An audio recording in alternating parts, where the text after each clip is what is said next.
जिंदगी। मैं हूं प्रीति सिंह।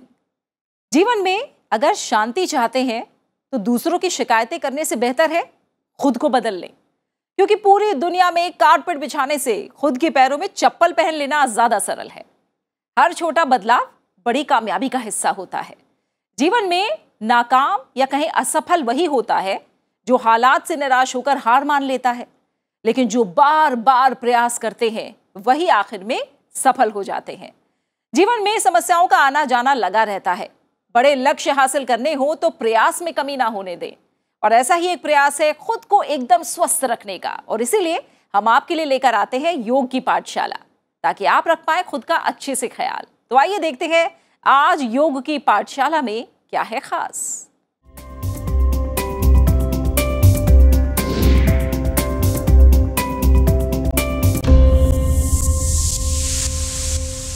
योग को अपने स्वभाव में उतारने और योग को अपने जीवन का हिस्सा बनाना बेहद जरूरी है। ये आज सब जानने और मानने लगे हैं। योग की यात्रा, योग की इस पाठशाला के इस अंक में स्वागत है आपका। और हमारे साथ हैं योग गुरु ललित मदान जी। योगासनों को सही से करने का तरीका दिखाने के लिए हमारे साथ हैं मानवी। ललित जी, आपका स्वागत है। इस अंक में हम फिर से खड़े होकर जो किए जाने वाले आसन है उसी सीरीज को आगे बढ़ाने वाले हैं। तो आज क्या कुछ खास रहेगा इस अंक में? देखिए, आज इस अंक में हम खड़े होकर करने वाले आसनों को लगभग अंतिम छोर तक लेके जाएंगे। हमने लगभग 2 एपिसोड खड़े होकर करने वाले आसनों का चयन किया। आज की श्रृंखला में जो हम करेंगे वो आसन हमारे वीरता को दर्शाने वाले हैं, यानी वीरभद्र आसन। और ये एकमात्र अकेला आसन नहीं है, एक पूरा अपने आप में एक परिवार है। वीरभद्र आसन प्रथम, द्वितीय, तृतीय, 1, 2 और 3, जिसे कहीं ना कहीं मैं कहूँ अभ्यास करने के साथ साथ उसके लिए एक रुझान होना, एक फेवरेट पोज बन जाना। आप देखेंगे ज़्यादातर लोग अपने पोस्ट करते हैं लगभग योग डे के आसपास, तो कुछ पोस्टर्स ऐसे होते हैं जिनको लोग फोटो में खिंचवाना चाहते हैं। वो शारीरिक स्तर को दर्शाने के लिए, मैं हमेशा कहता हूँ आसन दार्शनिक भी होना चाहिए और दर्शनीय भी होना चाहिए, यानी अपने आप को अनुभव करने के लिए भी और दिखाने लायक भी हो। इस तरीके से सही तरीके से करा जाए तो वॉरियर पोज के नाम से जाना जाता है। प्रीति जी, आप यकीन मानिए कि हमारे जो विदेशी भाई बंधु हैं, विदेशी हमारी बहनें हैं, वो इस अभ्यास के लिए बहुत ज़्यादा वॉरियर पोज उनके लिए एक फेवरेट पोज है। तो कहीं ना कहीं इसको सीखा जाए सही तरीके से, बहुत बारीकियों से इसमें एंगलों का ध्यान देना पड़ता है। इसके सही तरीके से अलाइनमेंट हो जाए तो आपके घुटने में कहीं उसमें परेशानी ना आ जाए, वीरता को दर्शाया जाए, और बहुत लाभ है इस आसनों के। तो कैसे किया जाएगा वो आएंगे, आइए शुरुआत करते हैं। जी, कोई भी आसन आप कर रहे हैं मित्रों, सावधानियां जरूरी है। सावधानियों के बारे में अगर मैं बात करूं तो थोड़ा सा ध्यान देने वाली कुछ 5 मुख्य बिंदु जो हमें अपने जीवन में अनुभव हुई हैं कि आसनों के प्रति ये सावधानियां होनी चाहिए।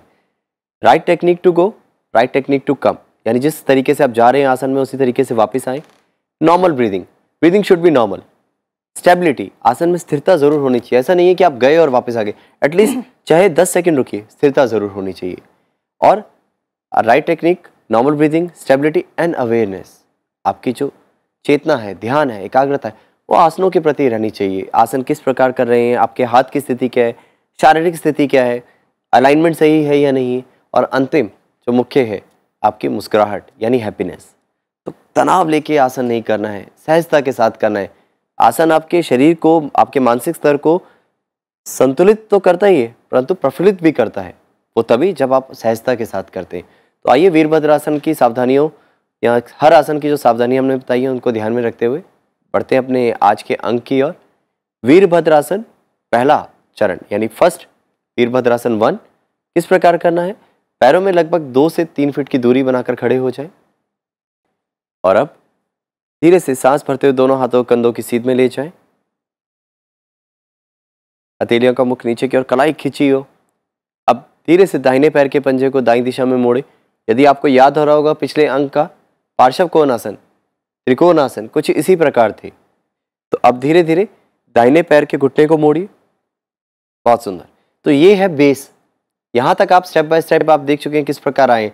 अब शरीर के ऊपरी भाग को दाईं दिशा में मोड़ दीजिए, पूर्ण रूप से ट्विस्ट कर दीजिए। आपकी नाभि आपके घुटने की सीध में आ जाए। अब सांस भरते हुए दोनों हाथों को ऊपर ले जाएं, नमस्कार मुद्रा धारण करें। अब पिछली एड़ी को हल्का सा बाहर की ओर पुश कर सकते हैं यदि सहज ना हो तो। अब हाथ को ऊपर खींचिए और गर्दन ऊपर पीछे की ओर गिराते हुए दोनों हाथों को नमस्कार मुद्रा जो आपने धारण की है उसको देखते जाएं। तो ये वॉरियर पोज आप अनुभव कर पा रहे होंगे, जंघाओं की मांसपेशियों को मजबूती देता है, आपकी पिंडलियों की मांसपेशियों को मजबूती देता है, साथ ही साथ आपकी पेल्विक रीजन की पेल्विक फ्लोर मसल्स को स्ट्रेंथन करता है। परंतु ध्यान देने योग्य बात, जिनको घुटनों में संबंधित विकार है सावधानी से करें। धीरे धीरे वापस आ जाएं, सांस सहज, पुनः उसी प्रकार वापस, हाथों को नीचे लाएं, पैरों को नजदीक करें, विश्राम करें, अनुभव करें। तो हमने जैसे कहा था right technique to go, right technique to come, जिस प्रकार आप गए हैं उसी प्रकार स्टेप बाय स्टेप वापस आएँ। कि कई बार होता है हम जाते बहुत सहजता के साथ, झटके से वापस आ जाते हैं, तो इसका अर्थ ये हुआ कहीं ना कहीं हम मन को कहीं और ले गए, हम अपने शरीर को संतुलित नहीं कर पा रहे। तो अब बढ़ते हैं इसी के विपरीत दिशा की ओर, यानी काउंटर पोज। तो इसका काउंटर क्या होगा, राइट साइड से करने के बाद लेफ्ट साइड से करना कंपलसरी है। तो स्टार्ट, पैरों में 2 से 3 फीट की दूरी बनाएं, बाएं पैर के पंजे को बाईं दिशा में मोड़ें। अब धीरे धीरे दोनों हाथों को कंधों की सीध में ले आइए, हथेलियों का मुख नीचे की ओर, कलाई को खींचे, बहुत सुंदर। अब धीरे धीरे बाईं तरफ के घुटने को मोड़ते जाएं पहले जी। यहाँ आपका लगभग 90 डिग्री का कोण बन पाएगा। आप थोड़ा सा दाहिना पैर और खोलेंगे मानवी जी, यस। अगर आप देखें तो यहाँ एक पूर्ण रूप से अलाइनमेंट सीध में आना चाहिए। एंड नाउ अब धीरे धीरे बाईं तरफ ट्विस्ट कर जाएं, twist your upper body towards the left side, both of you, very good. अब मित्रों यहीं से दोनों हाथों को ऊपर ले जाएं, जो हमारे साथ जुड़कर कर रहे हैं, जो हमारे बाद हमारी वीडियो को देखते हुए करेंगे। अब गर्दन पूर्ण रूप से पीछे गिराएं, कोहनी खींचने की कोशिश, चेस्ट एक्सपेंड। इस अभ्यास में आप अनुभव कर रहे होंगे आपके फेफड़ों की कार्यक्षमता किस प्रकार बढ़ती है। क्यों? क्योंकि वहां प्रभाव पक्षतल पे पड़ रहा है। बहुत सुंदर। धीरे धीरे वापस आ जाए और हाथों को पैरों को वापस लाएं। Feel the impact of this practice. हमने बताया कि किस व्यक्ति विशेष को इस अभ्यास को नहीं करना है। घुटनों से संबंधित विकार जिनको है, जिनको स्लिप डिस्क संबंधित विकार है, थोड़ा सावधानी से करें। हाँ, ये ध्यान देना है शुरुआत में आपका इतना सहज नहीं होगा, तो क्या कर सकते हैं, पीछे वाला पैर बहुत इजी नहीं होगा। जिनको एंकल से संबंधित विकार है नहीं कर पाएंगे, तो थोड़ी सी सरल स्वरूप करने की कोशिश करें जितना आपसे संभव हो। आइए देखते हैं, थोड़ी सी मॉडिफिकेशन इस आसन की करेंगे। पुनः पैरों में कंधों से दुगनी दूरी का अंतर या 3 फीट के लगभग खोल लीजिए जी। अब दाहिने पैर के पंजे को दाईं दिशा में मोड़िए। अब धीरे से दोनों हाथों को पुनः उसी प्रकार ले जाएं, शुरुआत के 3 स्टेप। चौथा स्टेप, अपने शरीर को मोड़िए, घुटने को मोड़िए, twist your body, bend your knee, नाभि, सीने का भाग, नासिका का भाग घुटने की सीध में। अब धीरे से पीछे वाली एड़ी उठा दीजिए और टोस पर आ जाइए। ट्विस्ट योर, अपने पीछे से एड़ी उठाइए, पंजे पर आ जाइए, very good. Now raise your arms upward. अब ये करना बहुत सहज होगा कईयों के लिए, सबके लिए तो नहीं कहेंगे, परंतु हाँ। अब हाथों को खींचिए, गर्दन पूर्ण रूप से पीछे गिराएं, हाथों से और पीछे गिरा दीजिए गर्दन, यस। अब सांस का अनुभव, सांस लें, छोड़ें। शरीर, श्वास, संवेदनाओं की यात्रा है योगासनों का अभ्यास। वापस आ जाएं और यहीं से दूसरी तरफ कर जाएं जी, क्योंकि हमें समय सीमा का भी ध्यान देना है, बहुत कुछ है सिखाने के लिए जी। स्टेप बाय स्टेप पीछे वाली एड़ी को उठाया, पंजे की तरफ आए, हाथों को ऊपर खींचा, गर्दन पूर्ण रूप से कोशिश करनी है अंगूठे को भी जोड़ के रखें प्रीति जी, हाथ के अंगूठे को मिलाएं नमस्कार मुद्रा में, यस। अक्सर होता है कि हम अंगूठे को इंटरलॉक कर लेते हैं, कहीं हमारे मन में एक बात चलती है इससे संतुलन बनेगा, परंतु अलाइनमेंट देखिए, आप देख पा रहे हैं किस प्रकार आप सुंदरता से दोनों जन कर रहे हैं। आइए धीरे धीरे वापस अपनी क्षमता को जांचें। रोजाना का अभ्यास कहीं ना कहीं आपको निपुणता की ओर लेके जाएगा, आपको परिपक्वता की ओर लेके जाएगा। आइए वापस विश्राम करें। आने के बाद जांचिए श्वास कैसी है, शारीरिक स्थिति कैसी है, आपके विच नोस्ट्रिल इज एक्टिव, कौन सी नासिका रंध्र ज़्यादा एक्टिव है, ईड़ा नाड़ी, पिंगला नाड़ी। ये अपने आप में गहरा विज्ञान है। अगर आप सही अलाइनमेंट पे आसन करते हैं, कोई भी एक आसन, तो आपके हकार और ठकार का संतुलन होता है, देन इट इज़ हठ योग। अब बढ़ते हैं वीरभद्रासन सेकंड की ओर। किस प्रकार करना है, लगभग शुरुआती स्थिति सामान्य एक जैसी ही है, तो पैरों में 2 से 3 फीट की दूरी बनाइए। अब दाहिने पैर के पंजे को पुनः दाईं दिशा में मोड़िए, दोनों हाथों कंधों की सीध में उठाइए। अब इसमें आगे वाला पैर 90 डिग्री के कोण की तरफ मोड़ते जाएं, पूर्ण रूप से 90 डिग्री का कोण। आप it's parallel, your right thigh should parallel to the ground, very good. अब धीरे से गर्दन घुमाइए, दाहिने ओनली सिर्फ नेक, दाहिने हाथ को देखें, बहुत सुंदर। बायां हाथ पूर्ण रूप से सीधा, थोड़ा सा बायां हाथ इस तरफ लाइए, चेस्ट का expansion, yes very good. Roll your shoulders back, very good. Be there, आती जाती श्वास का अनुभव करें, स्थिर हो जाएं, घुटने को बहुत ज्यादा टाइट करने की आवश्यकता नहीं। यस, यह है वीरभद्रासन दूसरे की स्थिति। धीरे धीरे वापस आए और दूसरी तरफ कर जाएं, यहीं से। आप देख पा रहे हैं स्टेप बाय स्टेप, जल्दी किसी प्रकार की नहीं है।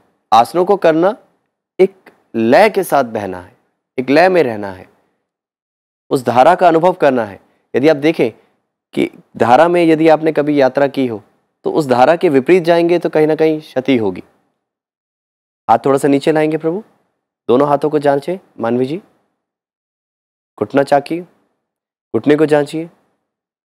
आइए धीरे धीरे वापस विश्राम करें। तो स्टेप बाय स्टेप वापस आ जाएं। Feel the impact of this practice. आपका रिकवरी टाइम और एक्सपीरियंस टाइम दोनों का अनुभव कर जाए।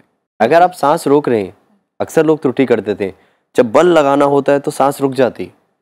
हम किसी चीज़ को पुश कर रहे हैं तब भी ऐसा होता है, पर आसनों के मामले में ऐसी बात नहीं। You don't have to stop your breath, you have to feel the breath. जितना आप धीमी सांस के साथ, गहरी सांस के साथ जुड़ते जाएंगे, शुरुआत में आपकी सांस तेज होगी यकीनन, क्योंकि आपकी शारीरिक स्थिति सामान्य स्थिति से अलग है। बट जब आप सांस के प्रति सजग होंगे, सांस धीमी और गहरी होगी, तो आप धीरे धीरे आसन में सहज होते जाएंगे, आपके मसल्स रिलैक्स होती जाएंगी, फिर वो कठिन नहीं रहेगा। और इसीलिए योग को बाकी व्यायाम से अलग भी किया बिल्कुल। जाता है जी, क्योंकि इसमें सांसों पे बहुत ज्यादा बिल्कुल उसके साथ तालमेल बनाया जाता है जी। अब जो तीसरा वीरभद्रासन है, ये संतुलन आसनों की श्रेणी में भी गिना जाता है। बाकी दो में भी संतुलन है, ऐसा नहीं है कि बॉडी बैलेंस नहीं चाहिए थी उसमें। बट अगला जो है, बचपन में आप लोगों ने मित्रों सी सॉ बहुत किया होगा, एक झूला जिसमें एक तरफ बैठ के, तराजू भी कह सकते हैं। तो यह आसन भी कहीं लगभग उसकी आकृति को दर्शाता है, परंतु यह पैरों की मांसपेशियों के लिए बहुत लाभकारी है। किस प्रकार करना है, तो आइए देखते हैं। वीरभद्रासन तृतीय कैसे होगा, वीरभद्रासन की जो थर्ड वेरिएशन कैसे होगी। तो पैरों में 4 उंगलियों का अंतर, यानी समस्थिति जो शुरुआती तैयारी है, तो पैरों में 4 उंगलियों का अंतर बनाकर खड़े हो जाएं। हाथों को जंघाओं के पास सहजता के साथ, उंगलियां खुली हुई, शरीर ढीला। अब बगल से श्वास भरते हुए दोनों हाथों को ऊपर ले जाएं। सांस भरते हुए दोनों हाथ बगल से ऊपर ले जाएं। नमस्कार मुद्रा का स्वरूप, हाथों को नमस्कार मुद्रा में जोड़ लीजिए। आपकी एक एक उंगली का अग्रभाग आपस में मिला हो, उंगलियां आपस में मिली हो, हाथों को खींचिए। ये बहुत सहज है, परंतु आगे का अभ्यास बाकी है। अब धीरे से बायां पैर वहीं रखते हुए दाहिना पैर हल्का सा पीछे कर दें जी। अब यहां से धीरे धीरे बाएं पैर पर वेट डालना शुरू करें।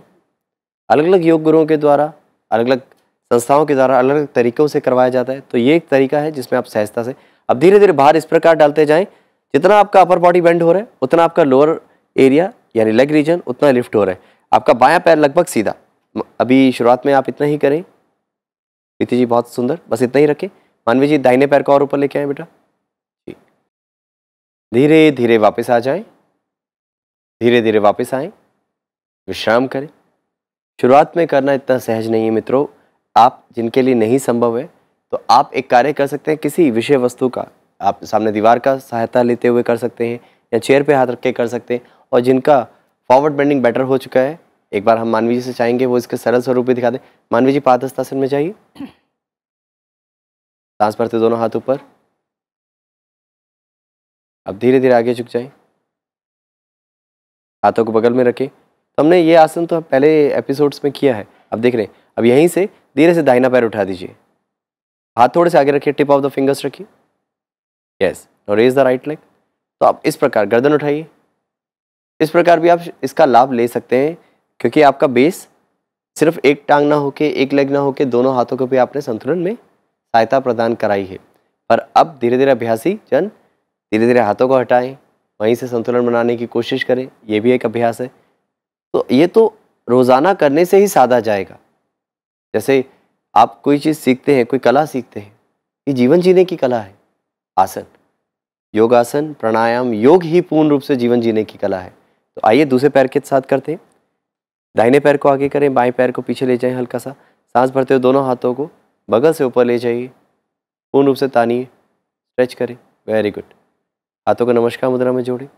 सांस छोड़ते हुए शरीर के दाहिने पैर के अंगूठे को दबाते हुए पैर की उंगलियों को चौड़ा करके रखें। बहुत छोटी छोटी सी टिप्स है। या पैरों की उंगलियां चौड़ी करके रखते हैं, अंगूठे को दबाते हैं और शरीर आगे से जितना झुक रहा है उतना ही पीछे से उठा रहे हैं, तो आपका संतुलन होगा। बहुत सुंदर। बॉडी वेट हल्का सा आगे डालें और धीरे धीरे वापस आ जाए। स्थिरता का अनुभव जो आपने वहां किया, वापस आने के बाद इसका इम्पैक्ट फील करें। यह था वीरभद्रासन तृतीय यानी 3। Warrior pose 1, warrior pose 2 and 3 we have done it.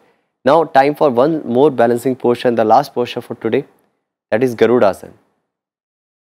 Garudasana बहुत सरल नहीं है उन लोगों के लिए जिनके लिए वॉरियर पोज कहीं ना कहीं मुश्किल रहा। गरुड़ासन उनके लिए बहुत सरल है जो कहीं ना कहीं बचपन में बहुत फ्लेक्सिबल रहे और कहीं ना कहीं ये अभ्यास बचपन में सबने कहीं ना कहीं कोशिश करी है। तो कैसे करना है आइए देखते हैं, सीखते हैं, करते हैं। तो गरुड़ासन के लिए ये भी पैरों की मांसपेशियों को मजबूती देता है। बाएं पैर को हल्का सा मोड़ेंगे, पहले समस्थिति से शुरुआत करते हैं। अब धीरे से बाएं पैर को मोड़िए, बाएं टांग को मोड़ते हुए, घुटने को मोड़ते हुए, दाहिनी टांग को बाएं टांग के ऊपर से घुमाते हुए, ओवरलैप करते हुए, एंकल को पीछे की तरफ ले जाते हुए फंसा लीजिए। प्रीति जी आप चाहे तो इस प्रकार अपने पंजे को अड़ा लीजिए, बस सुंदर। अब धीरे से जो पैर आपका ऊपर है, हाथों की भी स्थिति कुछ इसी प्रकार। आप नमस्कार मुद्रा धारण करना चाहें तो वो भी हो सकता है। हाँ, हथेलियां आपस में और आगे बढ़ाने की कोशिश करें जी। हाँ, थोड़ी सी जद्दोजहद है शुरुआत में। आप देख पा रहे हैं मानवी जी किस प्रकार कर रहे हैं।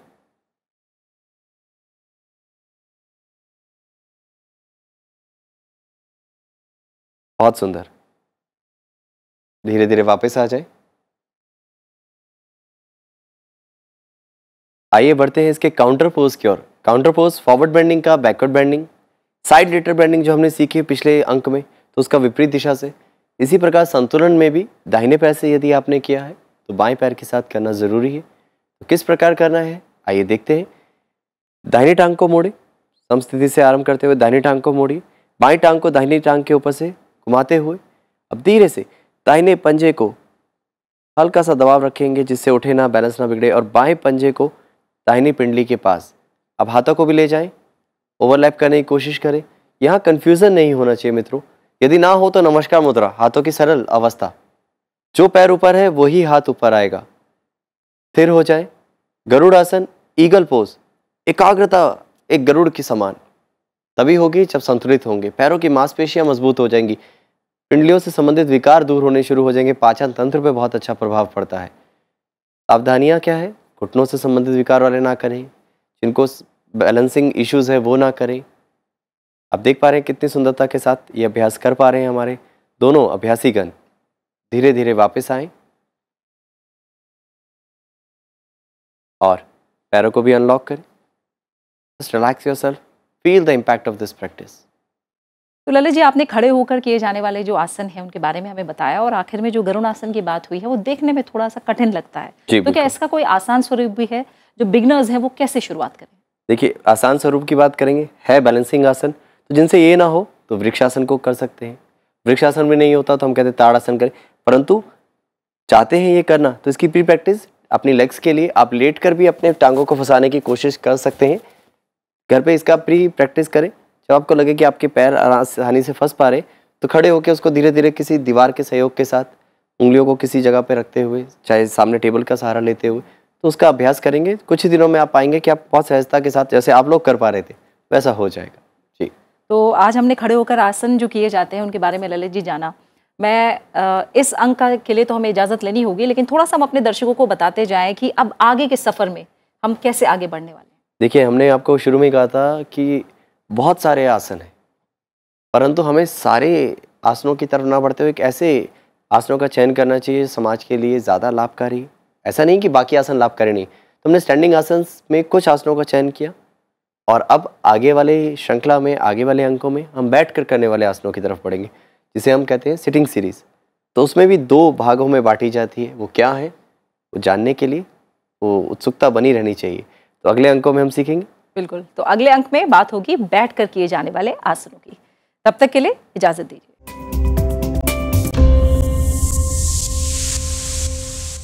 धर्म के बगैर विज्ञान और विज्ञान के बगैर धर्म अधूरा है। धर्म और विज्ञान एक दूसरे से जुड़ने के बाद ही पूर्णता प्राप्त कर सकते हैं। धर्म मनुष्य को भीतर से सुंदर बनाता है और विज्ञान बाहर से। इस तरह दोनों का विवेकपूर्ण तालमेल मनुष्य को हर प्रकार से सुंदर बना सकता है और मानवता का कल्याण कर सकता है। आइए अपनी मोटिवेशनल गुरु से जानते हैं कि क्यों धर्म और विज्ञान का समन्वय हमारे लिए अनिवार्य है। आज भागदौड़ भरी जिंदगी में आपने कीर्तन की बात की कि कीर्तन से जुड़ना होगा, धर्म से जुड़ना होगा। लोग कहते हैं कि OTT का टाइम है, सोशल प्लेटफॉर्म का टाइम है, हमें इतना करियर में भागदौड़ है, हमारे पास टाइम नहीं है हम जा कर के प्रवचन सुने, बैठ के कीर्तन सुने, क्योंकि अब किसी को ऑफिस जाना है तो उस टाइम में वो क्या करें, कैसे वो अपने धर्म से भी जुड़े रहें, उन कीर्तन की उन महत्वपूर्ण बातों को भी ले सकें और अपना कर्म भी करते रहें। देखिए, समय नहीं है मेरे पास, मुझे लगता है ये दुनिया का सबसे बड़ा बहाना है, एक्सक्यूज़ है। क्योंकि इस दुनिया में चाहे वो कितना भी बड़ा संत बना हो या साइंटिस्ट बना हो, इंजीनियर, डॉक्टर, 24 घंटे से ज़्यादा समय किसी के पास भी नहीं है। एक दुनिया में इंसान नहीं जो ये कह सके भाई मेरे पास तो 25 घंटे थे इसलिए मैं सफल हो गया। सबके पास 24 घंटे। अब आप उसको यूटिलाइज़ कहाँ कर रहे हैं वो आपकी अपनी इस बुद्धि पे डिपेंड करता है। हम अपने टाइम का मैनेजमेंट नहीं कर पा रहे हैं। जॉब करने वालों को भी मैंने देखा है सत्संग सुनने आते हैं, मैंने स्टूडेंट जो हैं उनको भी देखा है अपनी पढ़ाई से समय निकाल करके भगवान की कथा सुनते हैं। तो ये समय तो देखो निकालना पड़ेगा, अदरवाइज़ आप कहीं ना कहीं अपने आप को डिप्रेस्ड महसूस करते रहोगे, जो आज बहुत बड़ी समस्या है। और मुझे लगता है हम हमेशा ना दुख के निवारण के बारे में बात करते हैं, दुख के कारण के बारे में बात नहीं करते। दुख का निवारण क्या है, अभी हम दुखी हो गए, लेकिन सबसे पहले कारण खोजो कि आप दुखी क्यों हो।